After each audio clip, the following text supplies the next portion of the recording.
Good morning, good afternoon, and well, maybe good evening. Welcome to this Fleet Forum webinar 2023.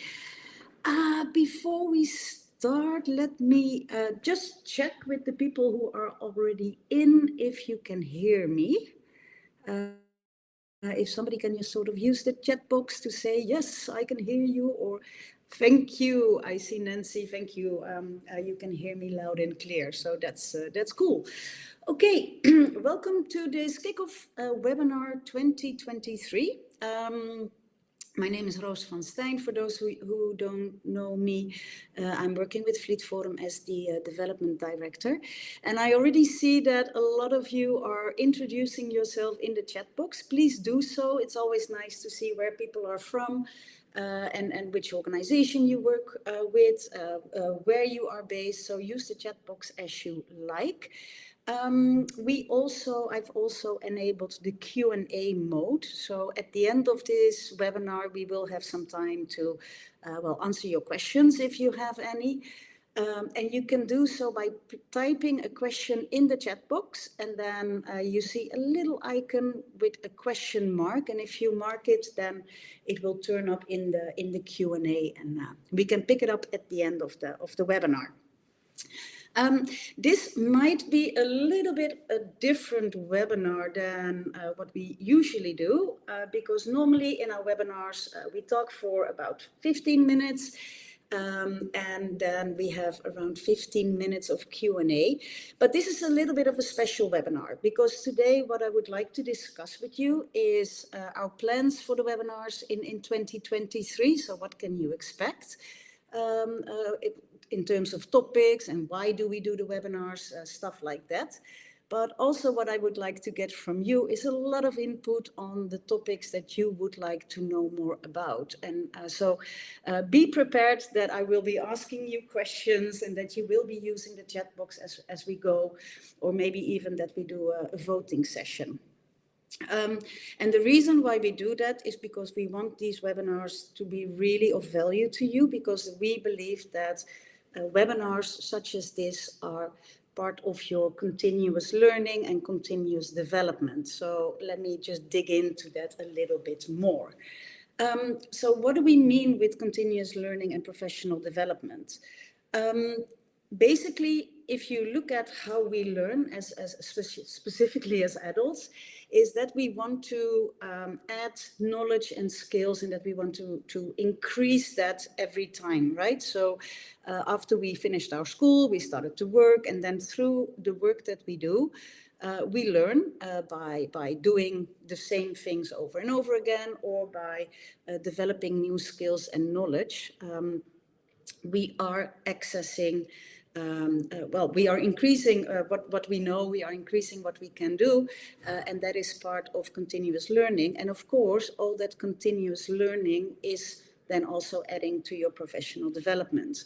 Now, examples of this continuous learning, and you might have been in some of these before, are, for example, online learning courses, conferences, maybe co-working, where you work together with people from different departments to handle challenges or to work on solutions. But also the discussions and the conversations that you have, maybe over lunch or during a coffee, that can also be part of your continuous learning process. If you read an article of something that has your interest, webinars, official training courses, there's many more ways in how we can continuously learn. And basically what we also see is that continuous learning is lifelong learning. So even if you, maybe even at some point, if you are retired and you start to pick up new habits or new hobbies, then still that is part of your continuous learning, and will add to your development. Now, why is that important? It is important because it has a lot of benefits. So for you personally, it helps you when you continuously learn, and when you add knowledge and skills to your person. then it helps you to achieve your career development goals. So maybe you have plans that you want to progress your development. And then, of course, we need to make sure that we are interesting as a applicant for a specific job. I am seeing that somebody says, "Oh, I have no audio." Now, yeah, okay, yeah, check your settings, thanks. Check your settings. You have to enable the audio to be able to hear me. So, super. Also, going back to why people should continuously learn, also for some jobs, we just have to obtain or update professional licenses or certifications. For example, if you look at accountants, they have to go they have to update their professional license to be able to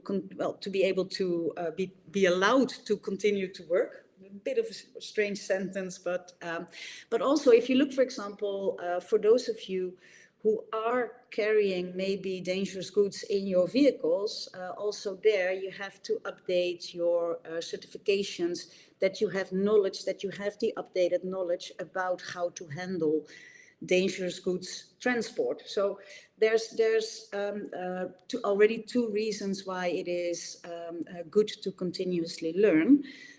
Of course, it is also to explore new perspectives in how you approach work.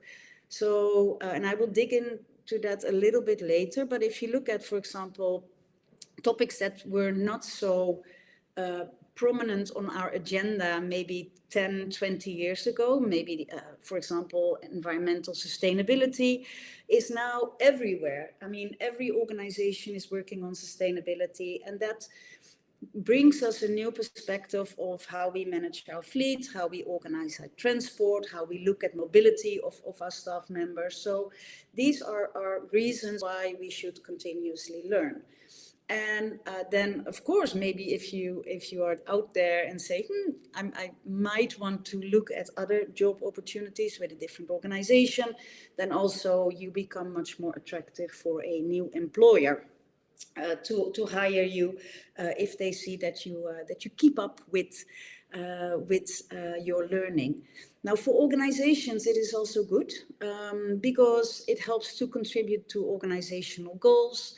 It also contributes to a innovation culture in the workplace. If people continue to learn, then of course we can then we get new insights, we can get new ideas, new skills, new approaches, and that helps to innovate our organization.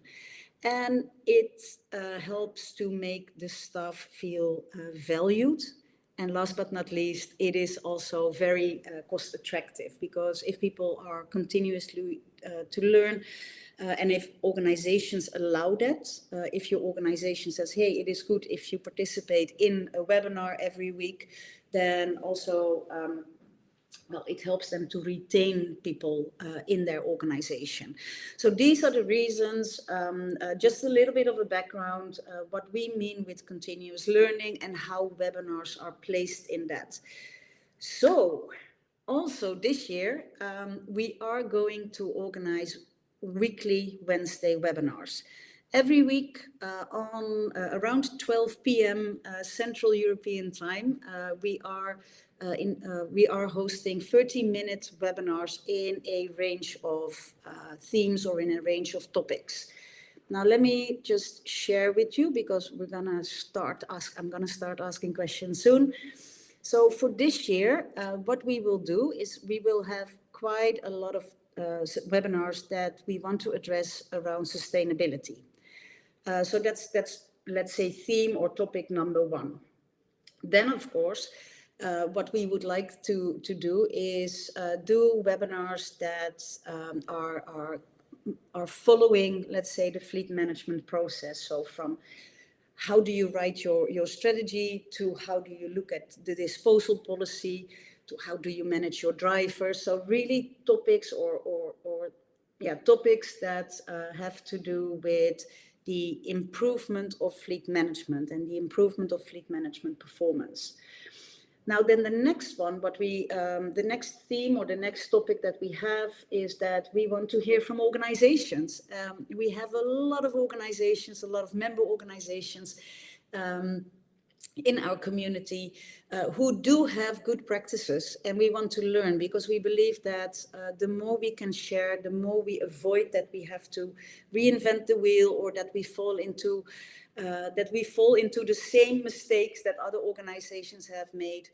So we do want to hear from our member organizations if they have good practices, or if they had great ideas that didn't work so well and they learned a lot from it and they tried again. So we will send out invites for that. And then last but not least, Fleet Forum, we do have members from the aid and development community. We do have members from commercial, corporate organizations that are using a lot of transport, but we also do have members that are suppliers to the aid and development sector. So think about the vehicle suppliers, think about the suppliers that are providing systems and tools, maybe tracking systems, fleet management systems. And we want to hear from them as well, because we can learn quite a lot from them. For example, in the case of business cases, or what value their product brings, real value their product or service brings to the sector. And that's also something that we are doing. We did that last year. We're going to continue with that this year as well. So these are, let's say, the 4 themes: sustainability, improvement of fleet management performance, supplier webinars, and organizational webinars where we can share best practices or good practices. Now, let's do a vote. So let me see. What I would like you to tell me is which sustainability theme has your interest. So when we talk about sustainability, we can talk about, let's say, the environmental part of it, maybe planet. We can talk about the social part, people, or we can talk about the prosperity part, which often has to do with financial sustainability. And I'm gonna launch my vote. And I think you see it now on the screen. Is that correct? Yep, I see that people are voting already. If you can just tell me, if you think about sustainability, which one do you like best, or which one has your most, well, which one has your interest most, or which one are you most interested in? And I will sort of keep it open for a little more. I see that people are still voting.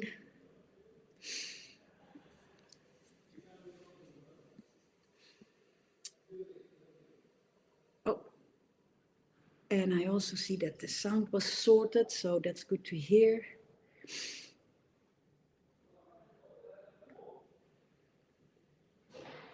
Okay, I'm gonna give you 2 more seconds.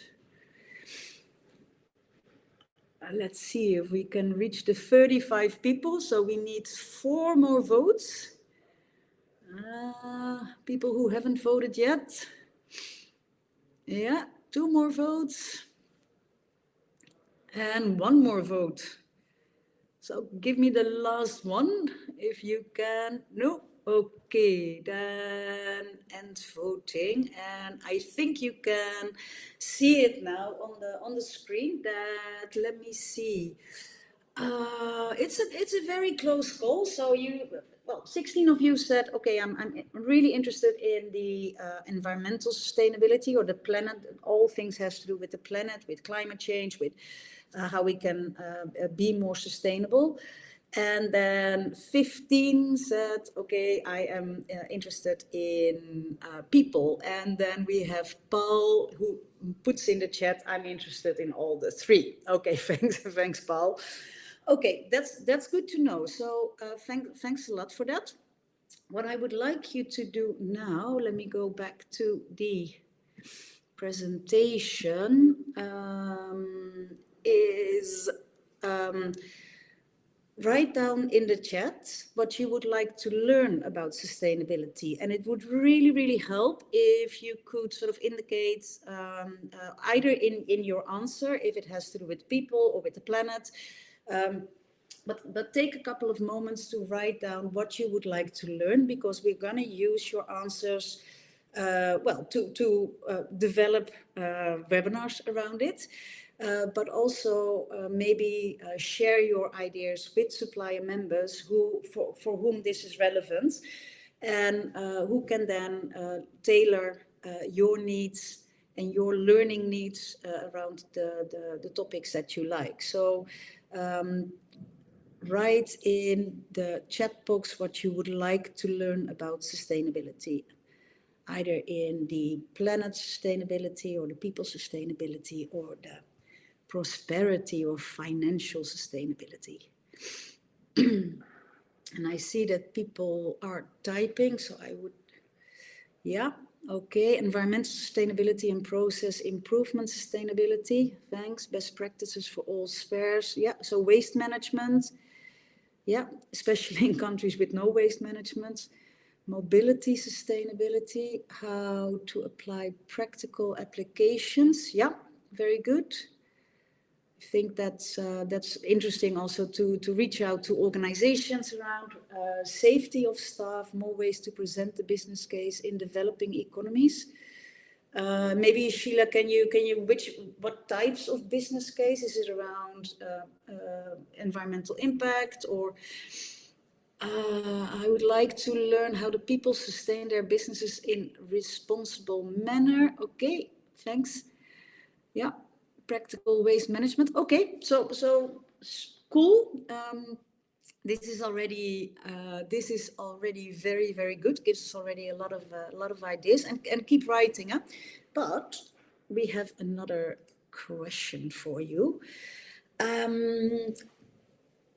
I would like you, so now what we're going to do is we'll get some ideas from you around fleet management performance improvement, and think of yourself in your current role as a fleet manager.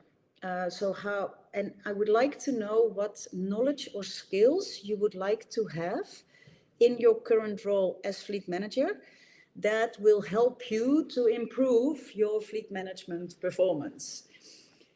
So this is really about you. What is it that you would like? What knowledge would you like to have? What skills would you like to have in your current role as fleet manager? Because again, we're going to use this to develop the content for our webinars in 2023, so that we make sure that what we offer you, that it is of use. So I see that better green fleet knowledge. Yeah. Okay. Thanks, Deidre. Fares, best practices on vehicle disposal. Oh, no, more about people, change management, data analysis. Okay. Data analytics. Fleet size. Okay. Best use of fleet data.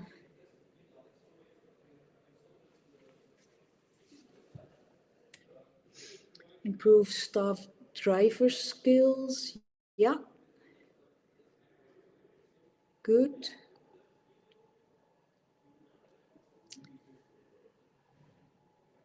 Yeah, fleet data analysis. Okay, so keep on writing. I see a lot of data analysis. I see green fleets. I see recycling methods, how to conduct trainings, how to work with your drivers. So these are all very, very good topics. So this is what you would like to know in your current role as fleet manager, right? Now, also, and this might not surprise you, I want you to think about the future, and specifically around the future of you as a manager. Because what we see, and I have put up a little picture where we talk about how managers are managing in the past, right? Where it was more about, a manager who would direct and delegate, a manager who controls the information, a manager who relies on IT for technology, and who sort of works on with his people by doing annual reviews. And what we do see in the future is that it's going to change, or it is already changing, right? So your understanding of technology will become much more important. You cannot say, oh, it is my system or it is my IT colleague that needs to do it, because we are, as managers, we will be relying much more on technology. As a manager, we have to lead by example. We cannot just say, hey, I want you to do that. No, you have to show that if, for example, if safety is important to you, then you have to lead by example every time, because otherwise your people will not believe you. But also as a manager,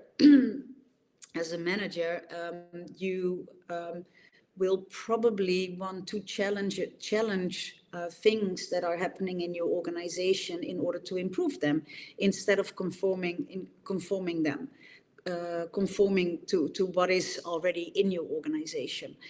So what I would like you to do now is, if you think of that changing role as a manager, as a fleet manager, what is it that you would like to learn then? So think about, if the role of a fleet manager becomes much more technology driven, much more data driven, much more where you have to collaborate with people in your organization, and that you're not working in a silo anymore. What kind of things would you like to learn, or what kind of skills would you like to get? And I'm gonna give you some time to write for this one as well.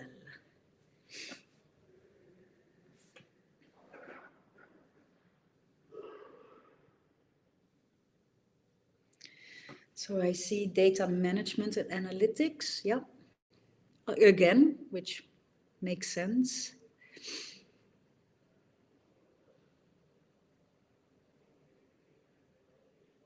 Maybe this one is a little bit more difficult to answer, because you have to think like, okay, what is it that I would need in the future? Yeah, Gillian, oh, I like that one, using data to be proactive rather than reactive. Yeah, nice.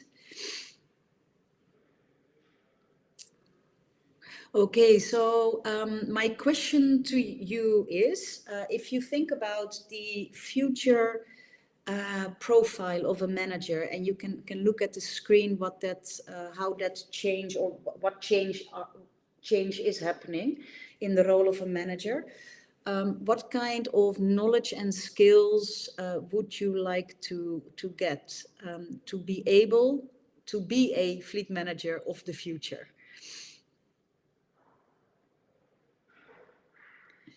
Setting baselines, yeah.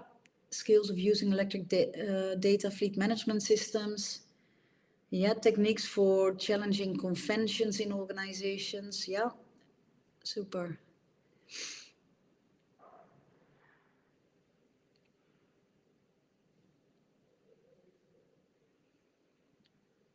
And I see that somebody is still typing. Feel free to continue to type, but I'm gonna ask you my next question.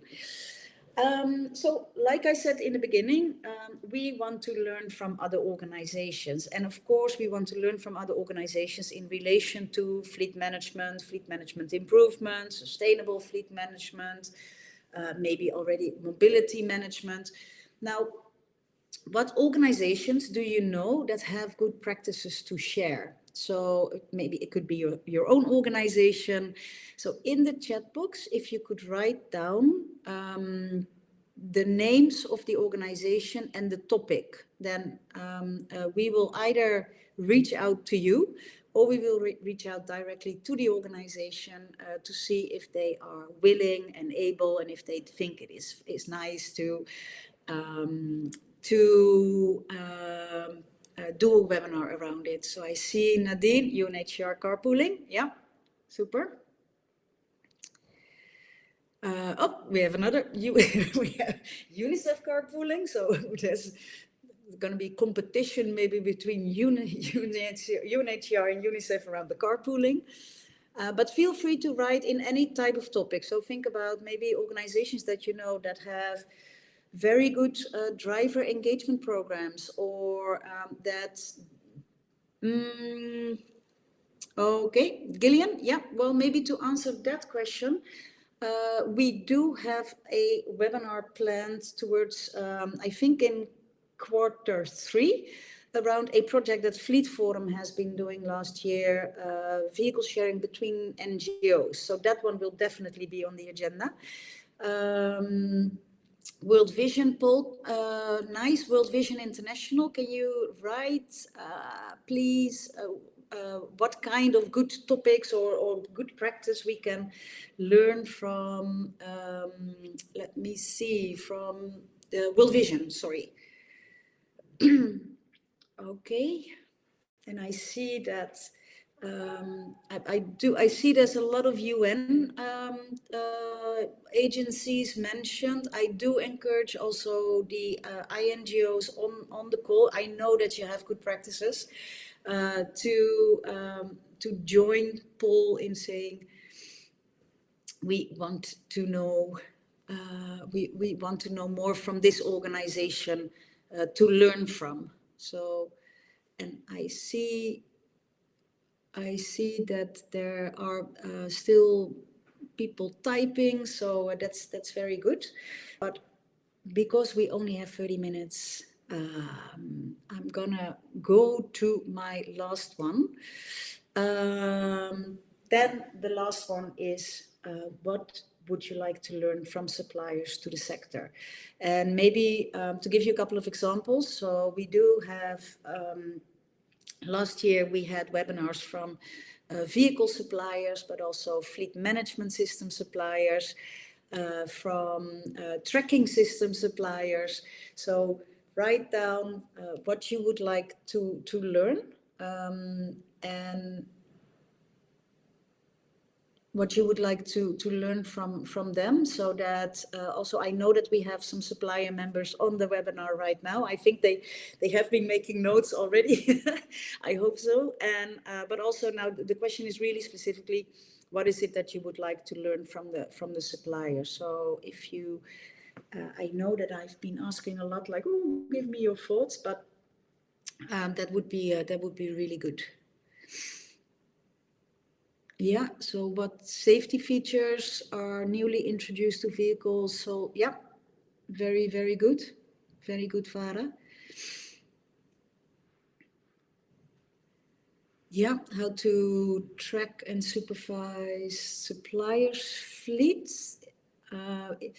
Maybe Roy, is that the rental fleet that you're talking about when you say how to track the rental fleet?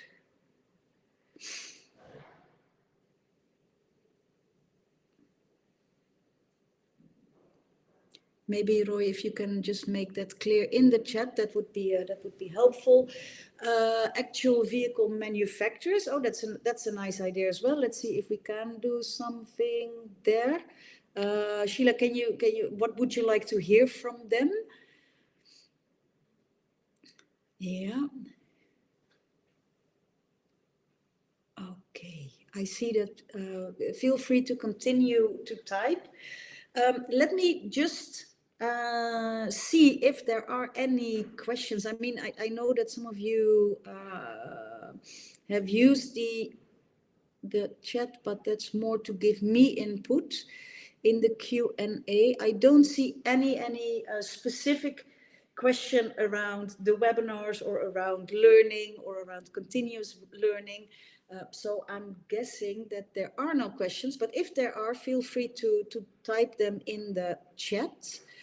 Well, I'll go back. I see that there's still, yeah, there's still people writing their ideas.